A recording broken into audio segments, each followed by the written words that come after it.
ஆக்சுவலா இந்த வீடியோ எல்லாரும் நீங்க பாருங்க. ஆக்சுவலா வந்து நாங்க திருச்செந்தூர்ல இருந்து காலைல 7:30 கிளம்புறோம். இது எங்க பிளான். மதுரை மாநாடுக்கு நாங்க போனோம். 7 மணிக்கு இந்த இடத்துக்கு சில வேன் வந்துருச்சு.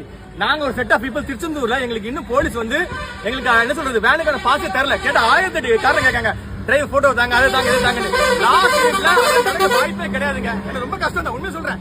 போலீஸ் கேட்கறதுல நியாயம் இருக்குது. பட் இருந்தாலும் அவங்க வேறே ட்ராக் பண்றாங்க. இந்த இடத்துக்கு நாங்க 1 மணி நேரம் நிக்கிறோங்க. பாருங்க, வேனை காட்டுற பாருங்க. இந்த வேன்லாம் வரிசையா பாருங்க.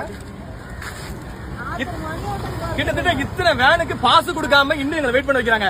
1 மணி நேரத்துக்கு முன்னாடி இந்த இடத்துக்கு போலீஸ் ஆபீசர் வரேன்னு சொல்லி எங்க சொல்றாங்க. இன்னும் வரைக்கும் வர காணோம். நாங்க என்னதான் பண்றதுங்க, உண்மையை சொல்றேன். நாங்க எல்லாருமே டீசெண்டா இருக்கணும் நாங்க நினைக்கிறோம். ஓகேவா? எங்கயாவது இவங்க என்ன பண்றாங்கன்னா எங்க மேல ஒரு தப்பு காட்டி நாங்க ஏதோ பண்றோம் அதனால பாஸ் தர மாட்டோங்கிற மாதிரி ஒரு சோசியல் மீடியாவில் ஒரு நெகட்டிவான இது பண்றாங்க. இவ்வளவு பண்ணி நாங்க பொறுமையா தான் இருக்கும். ஓகேவா? இப்போ 7 மணி 11 மணி ஆச்சு. வெயில் உச்சி வெயில நிக்கிறோம். இதுக்கு மேலே நாங்க என்னங்க பண்ணணும்? நான் தெரியாம கேட்கறேன், என்ன பண்ணணும்னு சொல்லுங்க.